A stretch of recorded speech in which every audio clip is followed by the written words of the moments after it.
if the glue that they are putting your eyelashes on is seeping into your brain, but you are an idiot. You just beheaded that guy? You're supposed to give head, not behead. Remember January 6th? That was the day that I had just switched over. I'd been doing eggs with olive oil, and I switched back to real butter that morning. And then I was watching TV, and people were freaking out because a few people with a Lego set or something showed up at the Capitol. Anyway, let's talk about boner pills for a minute, and then we'll do them on the other side. Sydney Sweeney bath water here.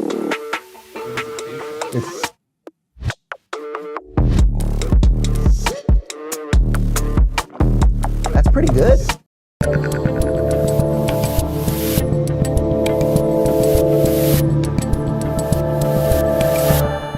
How you doing, people? I'm Dave Rubin. This is the Rubin Report. It is October 1st, 2025. Where is the year going? We got a big show for you, but a couple housekeeping things right up top. The VIP tickets for Australia, as I mentioned, all the shows sold out immediately. We were able to open up a couple extra seats. So if you want the 2-second hug, if you want the primo seat, you want to say hi to me, daverubin.com/events. I think they opened up like 30 or 40 more seats at each venue for that, and regular tickets are still available. And I'm very excited to get across the world, and I'm just excited for the flight. I fly first class. My team flies in storage, but also we have relaunched our merch store in honor of the fall because it is the month of Halloween here. And if you want this beautiful new Rubin Report mug with ghosts on it, daverubin.store. We also have a candle that smells like Sydney Sweeney, and no, it doesn't. No, it smells like pumpkin spice or something. And we've got hoodies and all that good stuff. Okay, let's get to it. The government has shut down, people. I don't know how we're going to do the show today. What are we going to do without the government? I mean, how do we even do it? How do we do it? How do we move forward without the government? Yes, they have shut down. That is the theme today. Let's just dive right in, get some info for you up top. Phoenix, scroll for me, would you? Here is, let's get to the funny stuff, then we'll get to the granular stuff. So you remember, Trump put up the meme, the video of Hakeem Jeffries, the Mexican music in the background, the sombrero and all that. Then Hakeem and Chuck Schumer, I mean, the clown car of just nobodies. They showed up at the White House yesterday.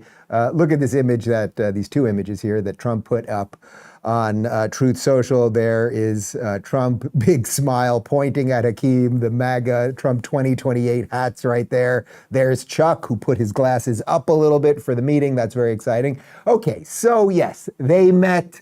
They were talking about, can we get a deal? Trump does the Trump thing, puts the hats there. There's a little bit of trolling, the smiling and the pointing. Okay, fine. There's a little bit of show around it. Now let's get to actually what's going on here from Fox News. The federal government is officially entering a partial shutdown on Wednesday after the midnight funding deadline passed, with Democrats and Republicans failing to agree on a funding bill.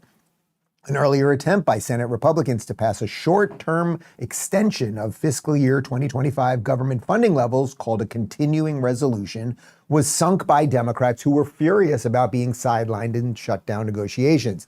The bill, which would have given Congress until November 21st to set the fiscal year 2026 funding priorities, passed the House largely along party lines on September 19th. The Senate is expected to vote on the same bill again on Wednesday, with more votes to come through the rest of the week and into the weekend until either a deal is struck or Democrats relent. Democrats had also pushed for a CR to extend Obamacare subsidies that were enhanced during the COVID-19 pandemic, but were set to expire at the end of 2025. Republican leaders signaled that they were willing to discuss those healthcare dollars later this year, but accused Democrats of risking the entire federal government over their demands. There isn't any substantive reason why there ought to be a government shutdown. This is something that has been done routinely, as I said, 13 different times when the Democrats had the majority. But we are not going to be held hostage for over $1 trillion in new spending on a continuing resolution, Senate Majority Leader John Thune said ahead of the vote. Trump told reporters earlier in the day that Republicans did not want to shut down, but warned the GOP could inflict pain on Democrats should the government close. Okay, so the easy version of all of those words is the Democrats just want more spending. We will talk about what some of that spending is, and of course it is health care for illegals and a bunch of other nonsense, but they want more spending to the tune of about $1.5 trillion. And to the backdrop of a Trump administration that for 8 months has been trying to cut spending, remember Doge and all of those things, it would be hard for a bunch of Republicans to sign on to that, especially when it comes to, I don't know, healthcare for illegals, some trans stuff and all that. Like, it just does not make sense. So look, I will, as always, because I try to play these all as honestly as possible, both sides are probably guilty to a degree. If the shoe was on the other foot, if the hat was the other way, they'd all be doing it the reverse. Okay, fine. But in this case, we're going to be okay. The government's going to shut down for a couple of days. We're going to be just fine. Your water is going to run. Your electricity is going to be there. Your Wi-Fi, it's all going to be fine. But the Republicans are basically saying this is completely ridiculous. We've had it. So they are nicknaming this thing the Schumer Shutdown. And here is former House Majority Leader Newt Gingrich, a long time ago, talking about why this will backfire on the Democrats. This is insanity. We know from the work we do at America's New Majority Project that there are two things the American people feel about this shutdown. One, they do not want increased spending. Two, they do not want the government closed. So what do you have? You have the Schumer shutdown, where Chuck gets up and says, I'm going to close the government to get more money. Now, that means he's on the wrong side of both issues. All right. So at some level, I would say Newt is correct there, that people don't want increased spending. Like, I just don't know anyone at this point. I'm not well liked or invited to a lot of progressive circles these days. I know they just always want more spending. They just want more money. They want more of your money.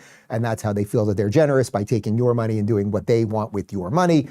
But generally speaking, we know this. This is partly why Trump won. It's why Elon got on board. Again, all the Doge stuff. People just don't want more spending. They want, and any sane person, you just want more of your money back in your pocket, and then you can decide what to do with it. And by the way, that's what gets the economy going, because when you have a little more money in your pocket, you spend a little bit more, you might do some repairs to your house, then the electrician has a little bit more money, then he's able to do things with his money, et cetera, et cetera. Like, it's a bottom-up way. The more that you have your money, as opposed to just keep giving it to the machine and maybe it will trickle it down to you and give you some stuff. As for the second part, whether people want a government shutdown or not, that Newt said, I don't even know about that. Like, frankly, like, don't threaten me with a good time. You know what I mean? So, okay, the government's going to shut down. We're going to find out who the non-essential workers are. I mean, if you're non-essential, you probably shouldn't have the job in the first place.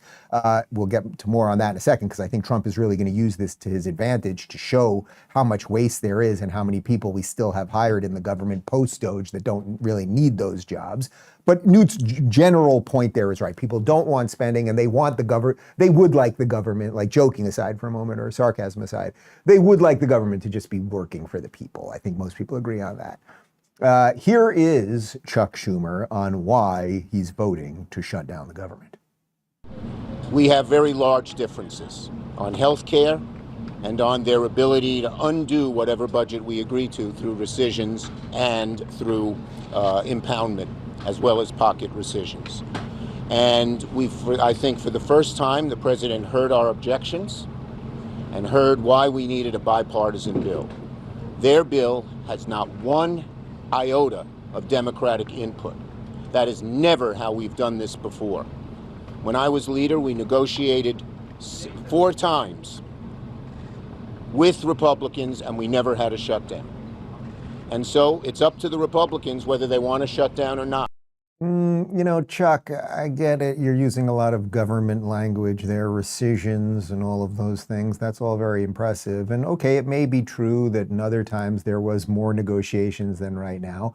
But basically what's happening here is people have had it with you guys. People have had it with your radical agenda. They've had it with the woke stuff. They've had it with the end of spending. They've had it with the Inflation Reduction Act that actually increases inflation. They've just kind of had it, and Trump's calling you out on that. They don't want health care for illegals. It's not that complex. And you might remember yesterday's show, if your memory serves you, where we played clips of Obama and Nancy Pelosi all the way back in 1995 talking about how we should have closed borders and we shouldn't have illegals running around and all of these things, and how they certainly shouldn't get taxpayer benefits. Well, we went in the time machine again, 1996, also a good year. Here's Chuck Schumer on illegals and benefits and all that stuff. This is an anti-fraud amendment. Over where we go, people say, well, why can't you stop illegal immigrants or others from coming here? And the number one answer we give our constituents is when they come here, they can get jobs, get benefits against the law because of fraud. And here, the gentleman from Florida has put together the most effective anti-fraud measure we can find without it changing the actions of the government one bit. And we find all this opposition. Ladies and gentlemen of this chamber, what I worry about is that this bill, which started out with good intentions, whether you agree with it or disagree with it, is going to end up being the same kind of thing that the public gets angry with us on. We say we're doing something, and we do nothing. And as I said yesterday, what happened to that guy? It feels like invasion of the body snatchers, right? Where was that guy who was roughly saying, oh, you used to go around and people would say to you, you don't like fraud, we don't like illegals getting benefits, and what are they doing here in the first place, and all of those things. That is completely 180 degrees, the polar opposite of what you guys stand for now. You had 4 years of an auto pen administration where you let in about 21 million illegals. We know about all the sanctuary city stuff. We know about all the benefits they were getting. We know about all of the other woke stuff that you wanted to fund, like, you know, literally chopping off the genitals of children and all of those things. And Trump is calling the bluff. What happened to you from 1996, Chuck Schumer? Now, of course, what do the Democrats do?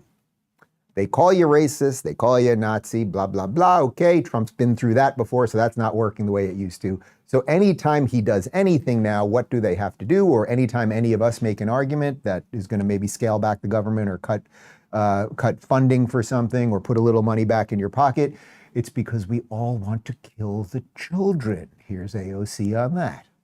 What I'm not going to do is tolerate 4 million uninsured Americans because Donald Trump decided one day that he wants to just make sure that kids are dying because they don't have access to insurance. That's what's not going to happen. And so if those senators think that we're having a shutdown because of me, they're free to enter my office and negotiate, because what we're not going to do is allow all of millions of people in this country to not be able to afford their insulin and their chemotherapy. So come strike a deal with me if that's what they really think is going on. Okay. Very impressive. I get it. You're an actress and it's all rehearsed where you're going to move your head and all of those things. By the way, Donald Trump and a guy by the name of Robert F. Kennedy, they are working very hard to lower prescription drugs, and you're fighting them all along the way to do that. But of course, what is it? They're going to kill the kids. This is what we hear this every few months. They're gonna kill the kids. You reverse Roe v. Wade, you're gonna kill the women. I think the women are doing okay and the babies are doing much better, I guarantee you that. Here's Bernie on CNN also telling us that this is going to kill a lot of people. If any of us survive through the end of today, it'll be a freaking miracle. So are you telling me you're willing to vote no every time Leader Thind Damn brings right. this I am up? not going to allow. Let me be clear. All right. You can quote me on this. You can quote me on this. We say in Vermont, till the cows come home. I will not let tens of thousands of fellow Americans die because they're thrown off of health care. In my state, people cannot afford a doubling in the health care premiums. We are already paying the highest prices in the country for health care. People just can't afford it. Bernie, might I make a recommendation for your people when the cows are coming home? You're around a lot of rich people all day long. They give you your private plane to fly around while you tell everybody that capitalism is horrible. So why don't you work with AOC, get a couple of your rich people, and you could put a fund together, and people will put money in the fund, and maybe the fund will get a little bit of interest. And over time, you could put that fund towards giving health care to the people that you're so concerned they're going to die. But you're not going to do that because that would actually mean doing something. Instead, you're just going to sit there like this. Here's a man named Sarah McBride walking around Congress trying to find people because this is what the Democrats have left. We're barreling towards a shutdown. All my Democratic colleagues are here. I'm going to go search for my Republican colleagues. Republicans, y'all know there's a government shutdown. Republicans, anyone here? Is Mike Johnson in here? Let's see if some Republicans are in here. Are there any Republicans in here? Hello? Republicans? No Republicans here.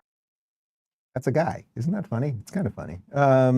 Anyway, here is John Thune, who is a Republican, explaining actually what's going on here. How is it that the once sane Democrats who wanted less spending, who wanted more of a border, who wanted law and order and things like that. So we're talking about Barack Obama, we're talking about Nancy Pelosi, particularly we're talking about Chuck Schumer because he's still running the show for the Democrats right now on the Senate side. So what has happened that they have become so radical that they are demanding $1.5 trillion in more spending, which would include spending for illegal immigrants to get health care? Well, it's fairly obvious, and Thune lays it out. I'm hoping there are enough reasonable Democrats over there. We got picked up 3 tonight when we voted on this. We're going to vote on it again tomorrow. Hopefully we'll pick up some more, and eventually we'll get enough to pass this thing in the Senate and keep the government open. But this was all unnecessary. This was all done to satisfy their left political base and Schumer's fear. I mean, this guy is somebody who is running scared, obviously, every single day from AOC and the other, lefters that he has to answer to. And what you're seeing, at least in, every day now in the Senate, is his reactions and the way he's going about the business of the Senate. In this case, shutting down the government. And it's up to the Democrats. I mean, I've said this, you saw this earlier. This is our bill. It's very straightforward, funds the government and avoids a shutdown. And now they've blocked it on 2 votes. We're going to have another vote tomorrow, and they'll probably try and block it again. But I think people are going to start cracking because they're going to realize this is a losing hand. Yeah, and it looks like every time you guys vote on it, they lose more votes. Yeah, I think that's completely right. And it really shows you the radicalism of the Democrat Party. Again, I said this yesterday, I probably at this point, even if the Democrats were the Democrats of 1995 when they kind of made sense, I probably wouldn't be a Democrat at this point. I'm not into, they still want bigger government. They were still a little wacky, whatever. But if you take the words of Barack Obama from 2006, if you take the words of Pelosi from 95, and of Bill Clinton in 92 and Chuck Schumer in 96, all the things that we've showed you over the last couple of days, like there was something sane there. That thing is now completely gone. And you have Chuck Schumer, who's, it's 20 some odd years later. And Chuck Schumer basically is he sucks, right? Like Chuck Schumer sucks, basically stands for nothing. But he's not a total radical psychopath Marxist lunatic. But what's happening is that all of the people in his party now, the energy of his party is AOC'd, it is the jihad crew, it is Mamdani and all of those things. So he has no juice. There's just nothing left for him to do other than slowly step away from public life. Like the guy, he's just screwed. Sorry, man, you had chances over the years. You could have really broken away. He tried a couple times actually, because I don't think he's just wrong about stuff, and I don't think he hates America, right? Even Timu Obama, who's terrible and stands for nothing. I don't think he's an absolute lunatic radical. But just look at it this way. Who has the momentum in the party? Is it Schumer and Timu Obama, or is it all the nutbags? It's the nutbags. I answered my own question. Let's talk about Policy Genius for a second, and then we'll get to whether this will backfire or not. Hint, hint, it will. Have you noticed how easy it is to overestimate costs these days? A quick grocery run you thought would be $50 is suddenly $80. Well, here's the surprising part. 72% of Americans also overestimate the actual cost of life insurance. That's where Policy Genius comes in. They make finding and buying life insurance fast, easy, and surprisingly affordable. See if Policy Genius can help you find 20-year life insurance policies starting at just $276 a year for $1 million in coverage. In just a couple clicks, Policy Genius lets you compare options from America's top insurers so you know exactly what you're getting. And if you need help, their licensed agents handle the hard stuff, questions, paperwork, even advocacy, all without guesswork. Policy Genius is the country's leading online insurance marketplace with thousands of 5-star reviews from people like you who found the right policy for their needs. Secure your family's future with Policy Genius. Head on over to policygenius.com/Rubin to compare life insurance quotes and see how much you could save. That's policygenius.com/Rubin. Okay, so before we dive into whether this will backfire or not, it is worth noting that the people who will be considered non-essential, or who are being considered non-essential, isn't that a COVID throwback? As of midnight today, most of them are Democrats. So the Democrats who are choosing to shut down the government because they're not getting $1.5 trillion in new spending, which nobody wants, including health care for illegals, they are putting aside their own base because federal employees, we all know this, we all know how DC goes wackadoodle towards the Dems because people want the concentration of power, and Democrats are going to usually give that to you. So all of the people who are being pushed aside right now, and the thing with the shutdown is they always get the back pay anyway. So it's a little, when a certain set of people are screaming about it, it's like they're going to get paid anyway. But if you are not at work today and you are pissed, well, it's you. You're likely a Democrat, and it's your guys who did this to you. And again, it just shows that the Democrats, they don't have much other than tantrums, identity politics, and all of the children are going to die. Here's former Minnesota Governor Tim Pawlenty on Abby Phillip's show. Again, this woman, I need a better set of adjectives for her. There's just nothing there. Explaining that it's the Democrats' constituents who are going to be hurt by this. And the Democrats are in a real box. But who's to say they're going to work it out? Because it doesn't really sound like there's a desire to actually work anything out. They just want more time to do the job that they probably should have done, Eventually they have to 3 work months it out. ago. But the Democrats here are in a box because they are the party disproportionately of government. Their constituencies disproportionately are going to be hurt by a shutdown. These are Americans, Governor. True. These are Americans who live all over. They live in your state. They live all across the country. Yeah, increasingly in red states because the Trump administration has been moving them to places like Alabama and other parts of the country. But I'll just make a prediction. The Democrats will fold before the Republicans. Well, Democrats are great at folding, so I wouldn't be surprised if that. Yes, well, Democrats will fold, and Democrats are great at folding. I mean, both sides fold for different reasons, but yeah, he's right. It's your constituents, the people who will be most affected by a government shutdown. The people who need the government teat are mostly Democrats. Republicans generally are against the government. Again, I woke up this morning, the government was shut down. I had a nice cup of coffee, took the dog for a walk, watched a little Bluey with the kids. Everything's fine. Everything's fine. Here's Donald Trump on how the layoff situation is going to work out. Mr. President, as we inch closer to a government shutdown this morning, you said you might do a lot of layoffs. If DOGE is already reducing the federal workforce, why is it necessary to link more federal jobs cut to a shutdown? Well, the Democrats want to shut it down, so when you shut it down, you have to do layoffs. So we'd be laying off a lot of people that are going to be very affected, and the Democrats, they're going to be Democrats. As you know, this country, no country can afford to pay for illegal immigration, health care for everybody that comes into the country, and that's what they're insisting. A lot of good can come down from shutdowns. We can get rid of a lot of things that we didn't want, and they'd be Democrat things, but they want open borders. So that's the key part of all of this. What's going to happen now, I think, first off, the Democrats will cave on this, mark my words. They just don't have enough. First off, they have a split party of like a couple roughly sane people, if you could even say that, and then the lunatics. So they have their own internal split. Republicans, for the most part, even though there's some weird stuff going on the right, Republicans mostly are together on this.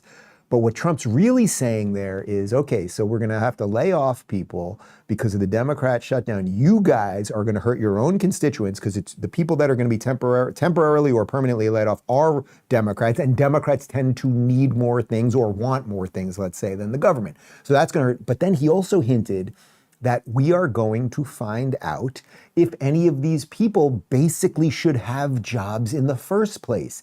As we have gone through DOGE, and as we have looked at the books, and as the departments are getting slimmer and trimmer, and as Bobby Kennedy has fired an awful lot of people, and as Tulsi goes into intelligence and they start looking at things, we are slimming down the government. This might be another moment where if we don't have the government is shut down for 4 days, and we're suddenly like, wow, there was another 6,000 people that we really didn't need them to do much.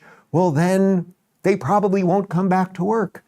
And now there's a lot of people that have been using Charlie Kirk's name to push their own political agenda and exposing old texts of his and claiming they know what he thought about things and everything else. But I thought this is Charlie in his own words, and I think it is quite applicable to what's going on. This is from January 2019. We should use this government shutdown as a chance to shrink government permanently. Privatize the TSA, privatize the FAA air traffic controllers, abolish the IRS, remove non-essential workers. If workers aren't essential, they shouldn't be working the government in the first place. Connor, leave that up for just a sec. So just to whittle down each one, privatize the TSA. Absolutely an argument for that, right? You go to the TSA, you go to any airport, I recommend anyone go to JFK Airport in New York and tell me that this is the best and the brightest. There might be a way to privatize that. Go back.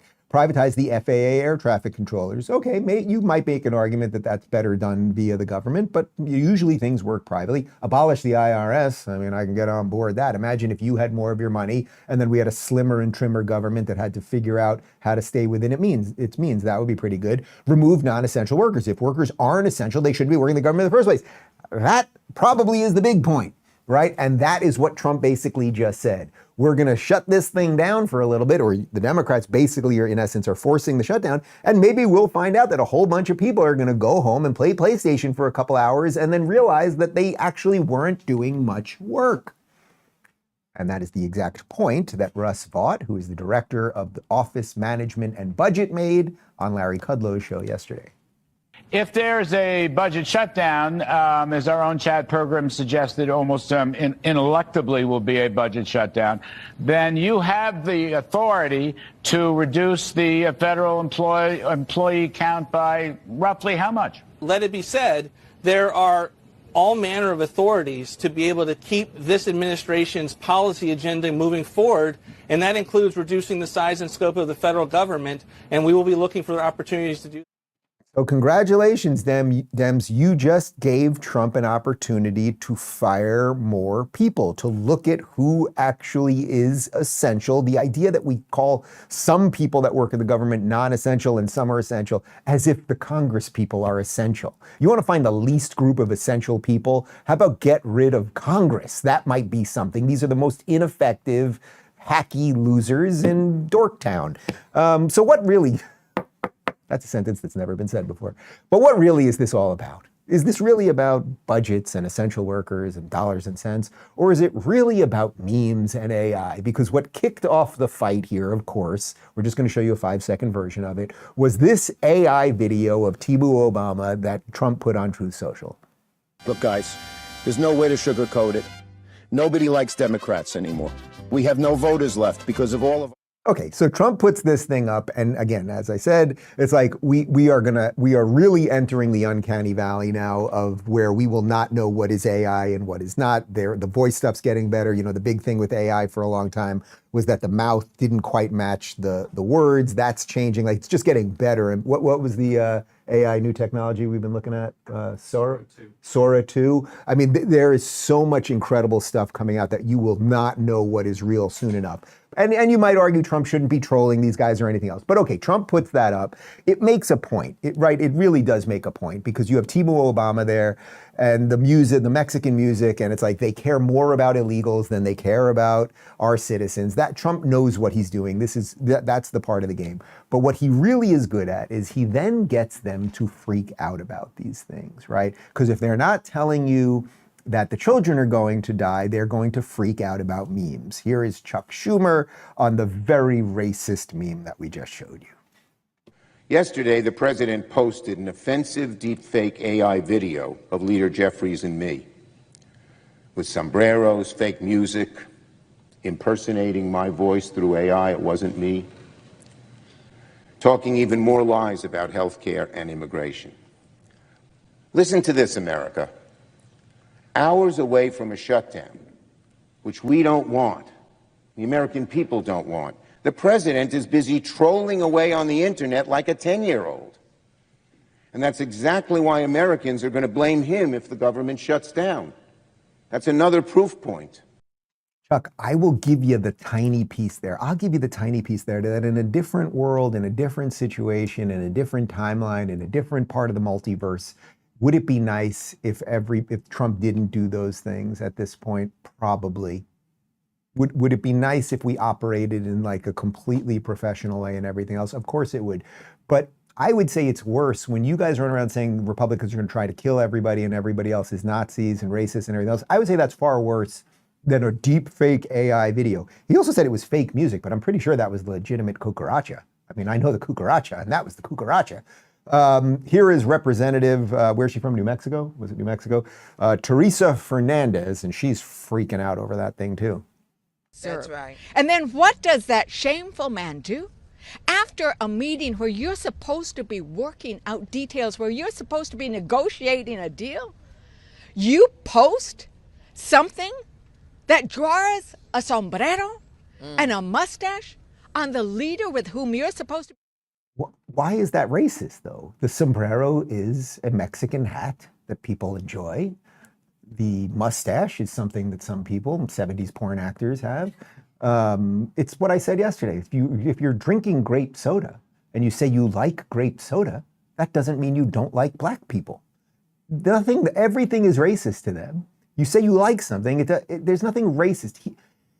He's pointing out via meme, because a meme is worth 1,000 words, right? He's pointing out that you people seem to care more about the illegals and their ability to get health care, which is American citizens' money, than you care about American citizens.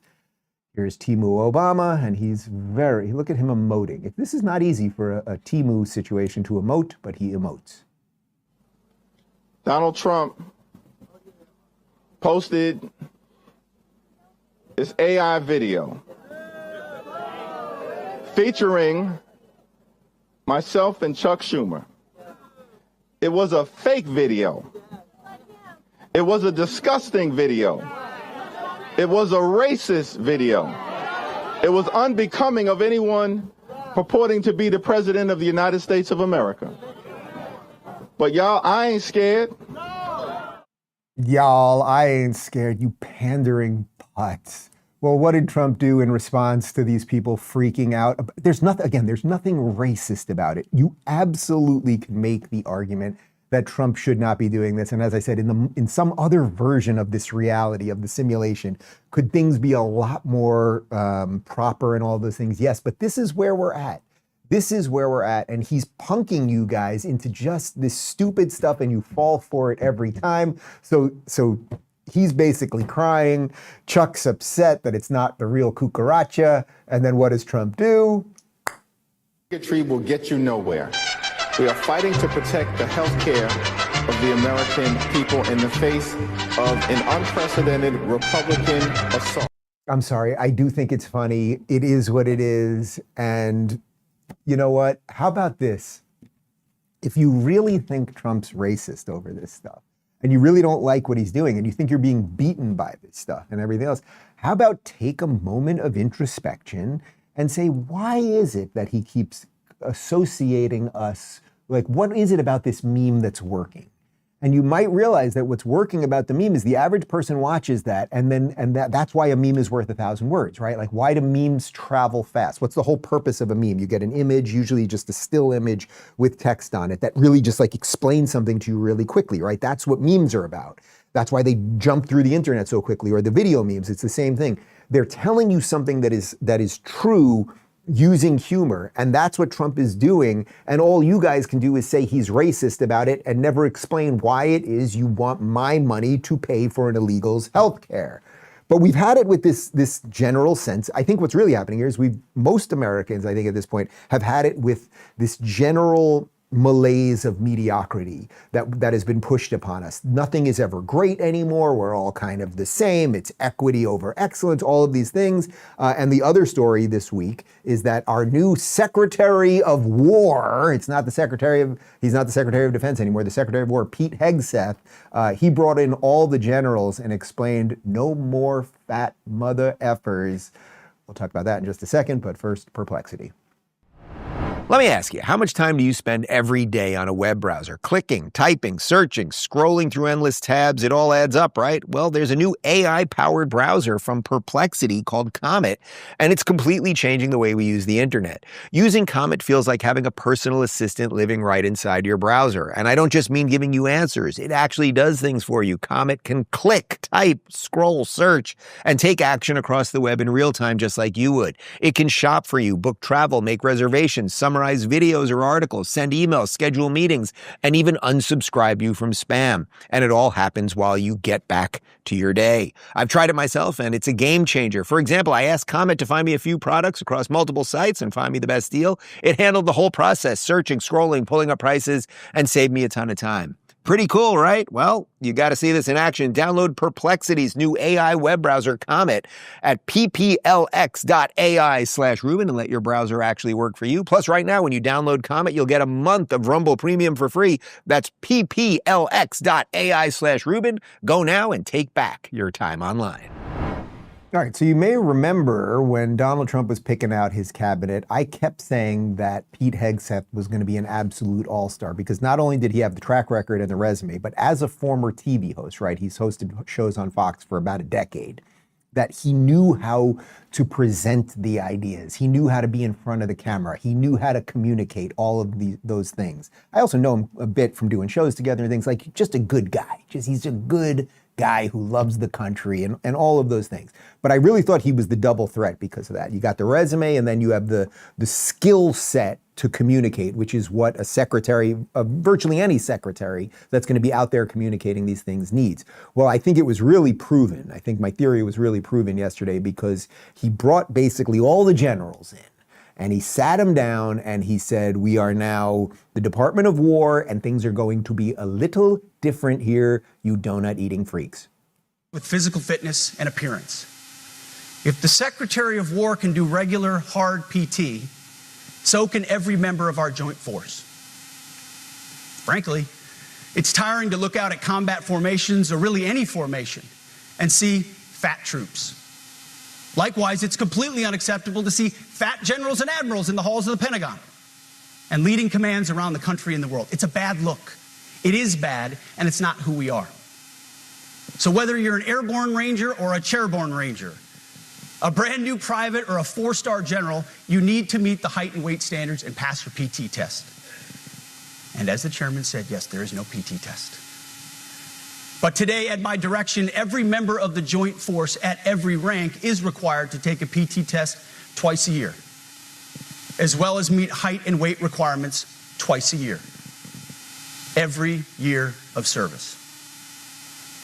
Also today, at my direction, every warrior across our joint force is required to do PT every duty day.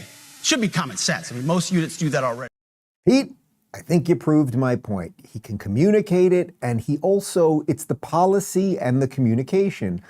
Of course, we shouldn't have fat soldiers and generals and people that can't hit the minimum height and weight requirements and people that can't do the basic physical things that you might need to do as a soldier. And then the fact that he says it's across every rank. And, he's sitting there with some very high-ranking people that have been in the military for a long time, and a lot of them have big-ass potbellies. And you're right, maybe they're not going to be going to the shores of Europe with the guns. But as he said, it's not the right look.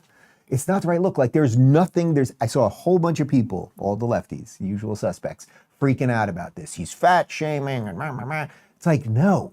If we at our Department of War can't have basic standards, this is exactly, well, in some sense, it's the reverse of what has happened in New York City. Over the years, as New York City defunded the police and has had administrations that keep attacking the NYPD, what has happened?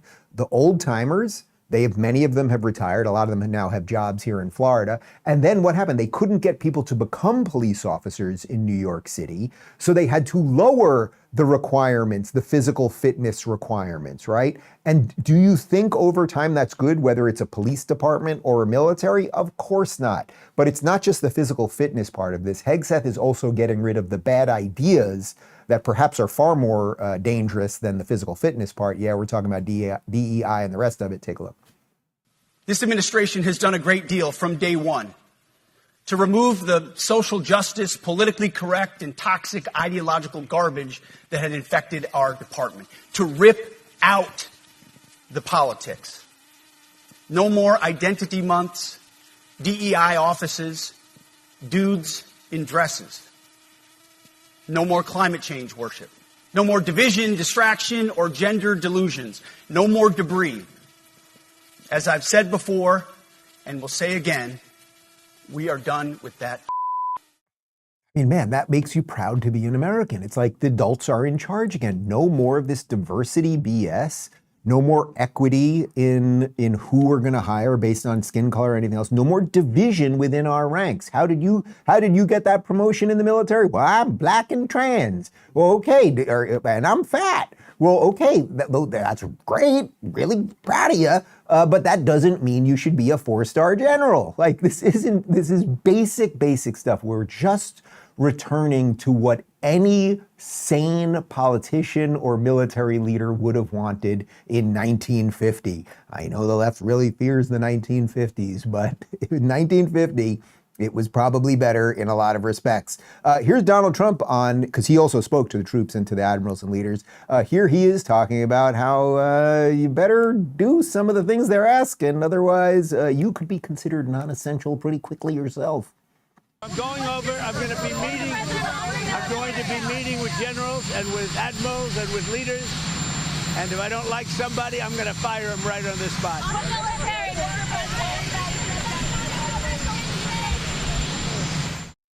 Slight aside there, but did you notice that Trump's tie was particularly long, almost comically long there? Can we get a screenshot of that for just a second? He does like the longer tie. It's supposed to go to about your belt buckle.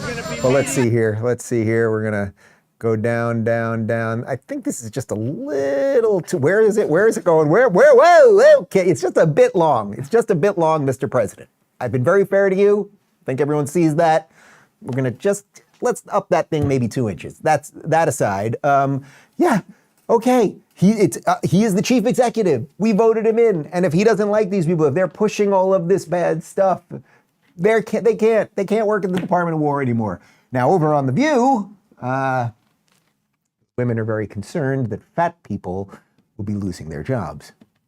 I'm actually really befuddled by why he did that. The optics were terrible, meaning all of our top military brass are all in one place, and we spent $6 million to get them there.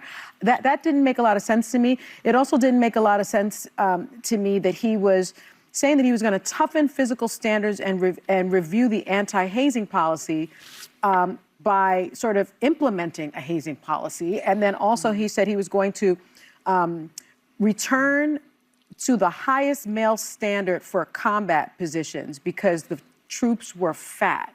Yeah. I don't understand how that was supposed to be an uplifting message for our military. Maybe he's referring to Colonel Sanders. Yeah, it was really a bizarre thing. He started talking about woke DEI policies. Final thing, I did not like that Pete Hegseth, who did serve his country, but chose to denigrate the service of others. He name-checked 3 generals, 2 that I served. And fat-shaming. And fat-shaming Colonel Sanders. She has a writer that hands her jokes during the show. She gets texted jokes during the show. I mean, that was an award-winning joke right there. So, Sonny, it's like the optics actually were great. You got our generals in a room, and the Department of War, the head of the Department of War told them, hey, shape up. Let's be better at this. Let's make countries afraid of us again. What could be better than that? That's number one. And why are you upset about tougher physical standards? Tougher physical standards. We're not demanding that of people that work at Best Buy. We're asking our warriors to have tougher physical standards. And then just this obsession with they just love fat people. They're all on Ozempic and they love fat people. It's very weird. But here's Joy. One more from The View. Here is Joy. And she's very concerned that we are all going to die within 3.5 years. If you guys think that we can survive another 3.5 years of this, I think you're delusional. Every day there's some nihilistic it's only thing. Tuesday, Joy. Can we not start there? You're the one who I always hate to tells be me, Debbie though, Downer, but you every always tell day me this guy country is survived a lot. undoing something in this country that we value. Every day. It's every day is a shock and awe here. I'm actually not trying to fat shame anybody, but why is it? What is he undoing? Our warriors should be fit. We're not going to survive this shit. What are you talking about? Joy, we will all be here in 3.5 years, right? Like everything's going to be fine. We might be a little bit safer. We might be a little more competent. There might be a little less of the nonsense that people like you have been pushing into our institutions and into our culture, but everything's going to be fine. And if you guys can control your radicals, actually, it could be the best run that America's ever had because we are on an AI revolution, the cusp of an AI revolution. The future could look incredibly, incredibly bright and inspirational and almost unimaginable because of what's happening technologically right now. But No, you're obsessed with a man that you think is Hitler and the desire for fat people to fight in wars. What this all reminds me of is a quote from the great G.K. Chesterton, who of course was a philosopher and English poet in the 20th century. And here we go. Tolerance, I've read this to you guys many times. Now, he could have lost a little weight, but he wasn't in the army. The point was he was a poet. A poet can look like that. Tolerance is the virtue of the man with no convictions. We will get to more on men with no convictions and what it does when you let them lead in just a second. But first, Rumble Premium. This episode is brought to you by Rumble Premium, the home of free speech and exclusive content from Voices That Matter. With Rumble Premium, you get ad-free viewing, access to exclusive shows, and premium features across the platform. We're talking about Steven Crowder's Mug Club, Tim Pool's Timcast, and Russell Brand's Raw Commentary, plus tons of other bold creators you won't find anywhere else. Whether it's breaking news, real talk, or the content that challenges the narrative, Rumble Premium puts you in the front row. Support creators who actually say what they mean and mean what they say. Go to rumble.com/premium/Rubin to join today. That's rumble.com/premium/Rubin, because the truth shouldn't come with a filter. Okay, so since I've read that quote to you before, let me read one other for you, which I think will illustrate what's going on here, and you know this one. And this is a meme. This is why memes work. Hard times create strong men. Strong men create good times. Good times create weak men. Weak men create hard times. Now, we've been at the fourth panel there for quite some time. We've had weak men in dresses and fat men and blah, blah, blah, creating hard times. But we are now getting out of that. What Pete Hegseth is trying to do and what Donald Trump is trying to do is now create a generation of strong men. And that doesn't mean they're mean. And it doesn't have anything to do with the patriarchy and putting women back in the kitchen and do. It means that we are going to take responsibility for our lives, not outsource all of our autonomy. And we're going to fight for a country and a culture and a civilization that will be good, and it will be good for everybody. But not everybody's on board that. So now let's go over to Chicago. And as you know, they have a racist mayor by the name of Brandon Johnson. This is a man who does not care that usually it's about 5 to maybe a dozen, sometimes more, young black men are killed on his streets every weekend. Many more than that are shot every weekend. And what he does, because he is a weak man with the wrong, he pretends he's a strong man. You're going to see right now, he's going to the gym and he's going to be yelling and he has that righteous anger that AOC had before, Bernie with the hand, but it's all fake because they're actually weak, because what they want to do is outsource everything to the government so the government can tell them what to do. Here is Brandon Johnson, who has largely destroyed Chicago. Donald Trump's trying to clean up Chicago, explaining that jails and law enforcement and all of these things, none of it actually helps. It all makes things worse. The fact of the matter is we are driving violence down on this city, and we're using every single resource that's available to us. Jails and incarceration and law enforcement is a sickness that has not led to safe communities. Jail and incarceration and law enforcement is a sickness.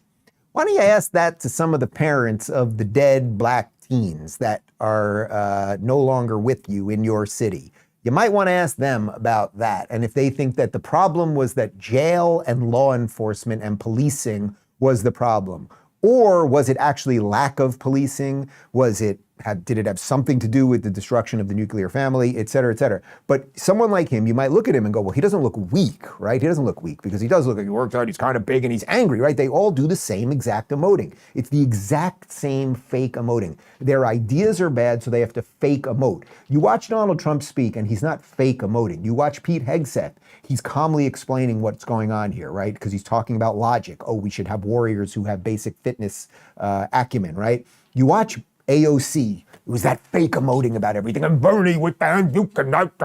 And then you watch this guy and it's law enforcement doesn't do anything. It's all fake because they are weak. They are weak. And you know, one of the things that I mentioned earlier in the week, because Joseph just told me that Zoran Mondami, he's on right now. Is it right now? So I don't want you to change the channel. I want you to keep watching the Rubin Report, best show online. But apparently Zoran Mondami is on The View right now. We'll obviously cover that. But one of the things I've been talking about with Zoran is that my concern is that he will fake it. Once he becomes mayor, they can fake it for a while. The budgets don't all collapse at once. They turn on and off the violence and the Hamas people and all the protesters and all that, and they can control it for a while. And my fear is that once people see, oh, it worked for a little bit, that you're going to see it popping up all over the country. Well, the progressive maniacs are starting to spread throughout the country. We know what's happening in Minnesota. We know what's happened in Chicago. Here is Georgia Representative Ruha Roman, and she wants to be the governor of Georgia because she's a good old Southern gal. My first job out of college was at the Center for Civil and Human Rights, where I got to learn how to organize with incredible legends like the late John Lewis.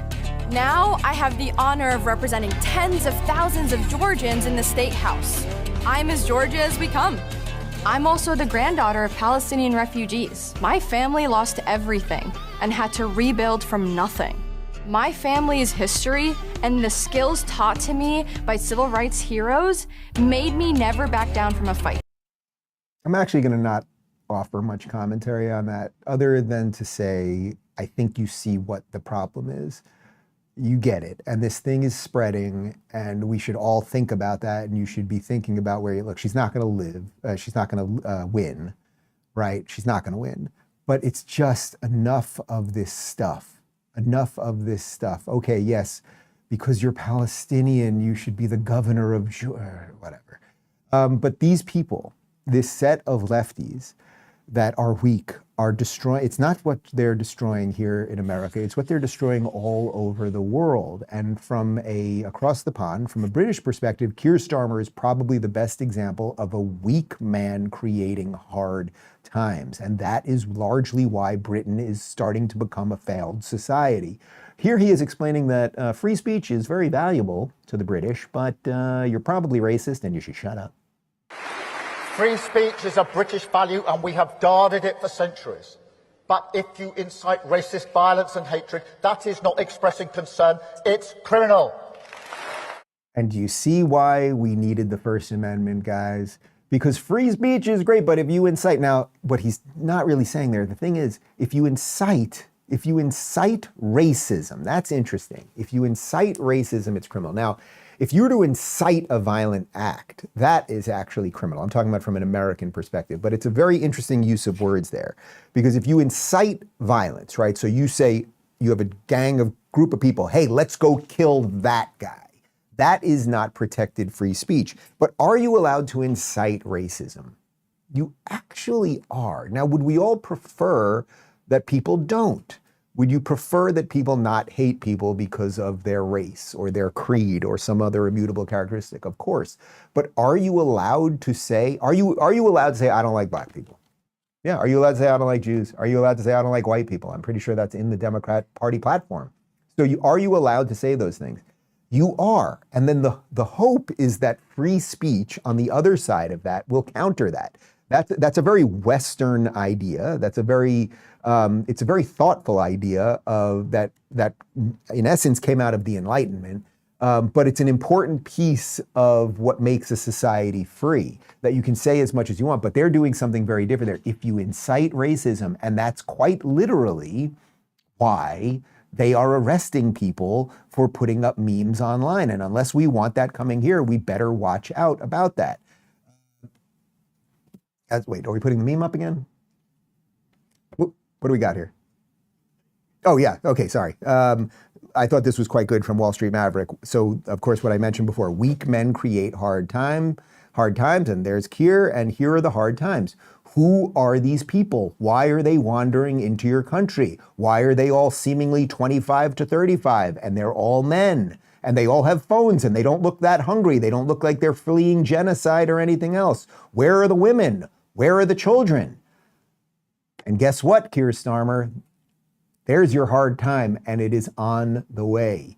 Let me connect this to something that Jordan Peterson said quite some time ago. But that weakness, that's the theme here, right? Like these weak people, whether it's the generals that are weak because they can't fit the standards that their soldiers should fit, whether it's the analysts like Joy Behar who are upset about that, whether it's the leaders that let in all of these people that are there to destroy their country and then they arrest the people who are trying to defend their country.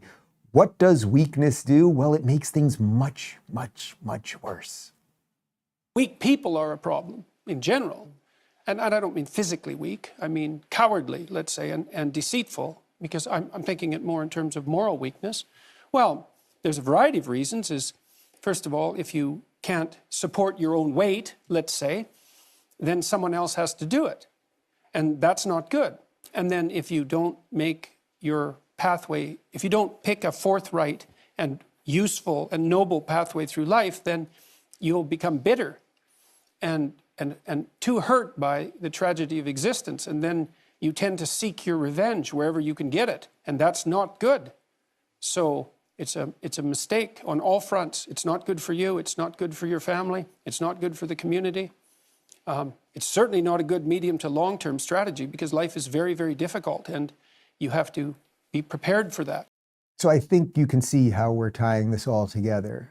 The weakness, the bitterness, and you know, it's funny because he said not physical weakness, and obviously the Hegseth stuff is about physical weakness, but it is also about mental weakness. But if you don't, what it really is about is if you don't take responsibility for your life, you will outsource all of your decisions to people who don't really care about you. And now I want to tie this to what we were doing earlier, which is, remember, the Democrats, you're going to kill all the kids. AOC, you're going to kill 4 million kids. Bernie Sanders, you're going to kill all these people, blah, blah, blah. And we want lower prescription medical costs and blah, blah, blah. Well, guess who's doing it? It's the guy that they hate. Listen to this from the Daily Wire.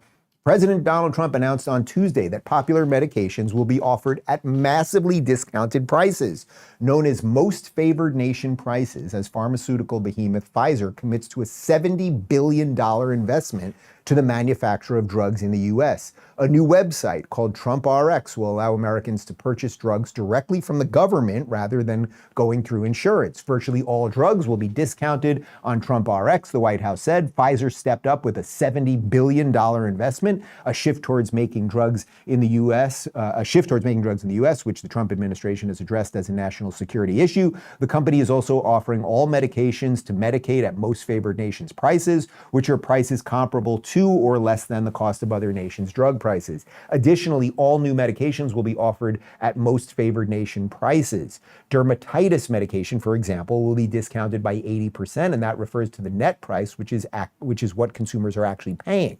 Meds for postmenopausal osteoporosis, which is extremely common, will be discounted 85%. Migraine medication and rheumatoid arthritis drugs will be discounted 50% and 40% respectively. Today marks the end of the great American ripoff, but it also marks the beginning of the end of a great American tragedy, something I've seen as a physician at the bedside, patients getting spun up into a financial rage to try to get enough money to pay for a drug that's 5 or 10 times more expensive than the same drug in France or Germany or the UK, he said. So Donald Trump, the man that they are telling you wants to kill all those kids, the man that they are telling you wants everybody to not have health insurance and not have to pay too much for pharmaceuticals and prescription drugs and all those things, well, there's actually what he's doing. And maybe you don't like that he's working with Pfizer on it, because should we really trust Pfizer after COVID? I didn't love the idea of seeing the CEO of Pfizer in the White House. I didn't. That guy, Albert Bourla, who lied about everything during COVID. But a $70 billion investment so that people can get drugs that they need. Now, we can always have that conversation about why do they need the drugs in the first place, and Bobby Kennedy has done a lot on that. Let's get food poisoning out. Let's stop doing the seed oil thing. Let's get outside. Let's get some sun, et cetera, et cetera. But at least it's a step. And once again, it's an exposure of their nonsensical, Donald Trump's killing everybody. No, he's not. But speaking of Bobby Kennedy, I thought this was quite good. He talks about here his son thanking him for some of the things that he is doing. This would not have happened without President Trump's leadership. I told my son last night, we're all under secrecy about this, but I told my son late last night, a 27-year-old son, Connor, who's a very liberal Democrat. I told him this was happening, and he just paused for a minute and he said, "Thank you, Dad, I'm so proud of you." Because this is something Democrats have wanted for 20 years. Republicans have wanted for 20 years. Everybody said they're going to do it. Nobody has even taken a step towards doing it. And the reason was because it was such a daunting task. You know, look at those guys standing behind Bobby right there. First off, that he admits that his son is a liberal Democrat. I don't even know what that means anymore. So I guess his son's a progressive. That's kind of crazy, but okay, like, it is what it is. but that he can tell that story up there and that his son is appreciative of that. So first off, I suspect his son is not a totally far gone lunatic, but look at those people behind him. So you have Trump, you have JD, who's hyper competent, you have Dr. Oz, Howard Lutnick was there. Like, these are professionals who are supposed to be doing these things. They are medical professionals, Dr. Oz. They're financial professionals, Howard Lutnick. These are competent people who are hired for the right reasons, and they are lowering the cost of drugs for the American people while AOC is telling you that Trump wants to kill all of the kids. Here's one more from Bobby Kennedy. Here he is on Rogan talking about a book that he read that had a little something to do with his own evolution and how he can help people now. About 2 weeks before he died, my father gave me a book. And the book was a book by Camus. Camus had written this book called The Plague. My father gave it to me, and he told me with this kind of peculiar intensity, I want you to read this.